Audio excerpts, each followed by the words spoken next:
Sorry. But I want to ask, why? Why now? Why now? Yeah. Well, from my view on this, it's because of the cycles, the same understanding that the Mayans have and the Hopi have. The cycles of time, which are connected to different movements of the Earth and within the Earth, and the Sun and the Moon, and specifically Jupiter and Saturn, and all the planets, this solar system. These cycles are coming to an end and a new beginning, which happens on December 21st, 2012. We've all heard this now. And we are so close in these cycles. According to the Mayans, there is a window of time around this date. The events that the Mayans speak about are not just happen on that day. In fact, they have declared that it probably won't happen on that day, but it's going to happen sometime in the window. The window began on October 24th, 2007, and that was the Hopi prophecy of the blue star. And even though it never was announced to the world, you can go through scientific levels and discover the truth of what I'm saying. There was a comet that came into our solar system called Comet Holmes, and that comet exploded and became a huge blue sphere in the sky, and rapidly, within a few days, became larger than the sun. It's now reported as the largest object ever seen inside our solar system. It was a giant blue sphere. It was bigger than the sun, bigger than the moon visually when you'd see it. And yet nobody talked about it. But the indigenous people all over the world knew what it was, and they knew exactly what this meant. And this was the beginning of the time when the whole world was going to change from darkness into light, from the brain into the heart, from a whole new way of being with each other, and being with life, and being with the world.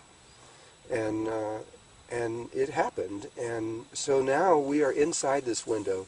The window ends sometime in the end, according to the Mayans, in the end, very, very end period time of November, December of 2015. And then there is the red star prophecy that will come. And that prophecy, probably from science, will probably come from one of the four stars, Betelgeuse, in the Orion Nebula, because it's imploding right now, and will probably become a supernova very soon, and we're going to feel it.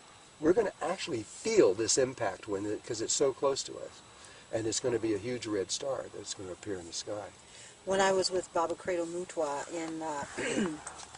in South Africa, and he was talking about the red star Mawumitsi that would show up in 2015 and be the sign of the change, Yeah. you know, so it's very interesting now. Here I am on the other side of the world, and we're having the same conversation. Well, Credo is a very close person in my heart. I love him, and I really respect who he is and what he's been doing for the world. And he is also deeply into what the ETs are doing, both in positive and negative moves in the world. They land there right toward the Zulu. They're there all the time. It's not something that for us. It's about a weekly experience, according to him. And yeah, we were in the same time I was there with him. We went out one day into the area where the caves are, and I can't remember the name right now, where the Miss Players was found, I think, of being of about 3 million years old. And we were walking back from the caves, and we were in this space, and all of a sudden it seemed like a friend of mine, Apila Colorado from Hawaii, who started the Worldwide Indigenous Science Network, we were walking down this hill, and all of a sudden everything out in front of us turned green, and I turned and looked at her, and her eyes were so green. And in this flash, I mean, it was so intense, it's a wonder we didn't fall out. I mean, we both got wobbly and dizzy. But you could see that there was some whole other dimension, like layered over where we were and what we were witnessing, and it was the most incredible experience, one of them that I think I've had in my lifetime. Well, all over the world there are caves with very high-level beings that are in them, and some of them are human, and some of them are not human, and but these places are protected dimensionally. There's nothing we could do on our levels to interrupt what is about to occur, and this is a blessing beyond anything we can almost imagine right now of what this is going to mean for us, because we're coming to a time when, at the end of this cycle, when very negative things will appear externally and probably create a great deal of fear, but at the same time there's going to be our brothers and sisters from everywhere that are going to protect us during this time and allow us to make the kinds of changes that we have to make within ourselves. Nobody can do it for us. I mean, we have to do it ourselves. And we're going to remember, because when we see them and we see what's going on, this is embedded in our consciousness. That's right. When we see this happening, we're going to go, oh, I remember, I know. And then we're going to go, and then the memory that is going to start flooding through us, and we're going to know who we are, because we're far more than just a human being. We are way more than that. We are a master on levels that right now we don't remember, but we will know exactly how to breathe, how to bring everything together within ourselves, how to reconnect with the outer reality, which is within us, not external to us. And many things that right now it seems hopeless, but it is not hopeless. It is perfect. We are moving exactly the way we are supposed to move. And there is nothing wrong, even though it seems, on a human level, very bad.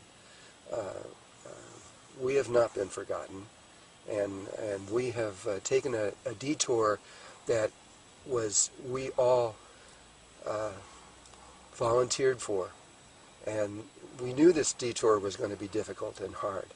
But the end result is that what happens through all of this is not only for all of humanity and for Mother Earth and Father Sun and the solar system, it's for all life everywhere. And this is a very, very important moment in the history of the universe.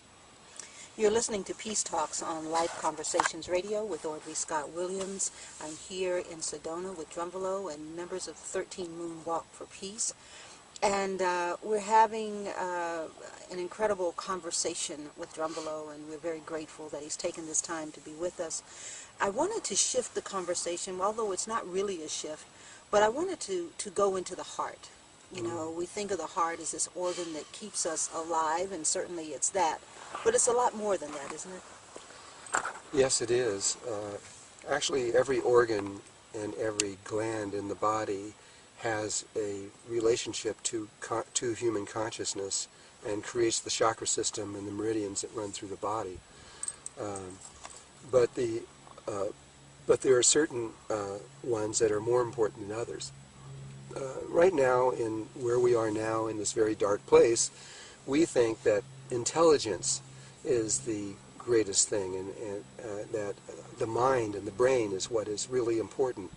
We also think we're the most important thing that's ever lived and the most evolved thing that's ever been on Earth, which just isn't true either. But yeah, I would like to talk about this for a moment because it's important in our memory.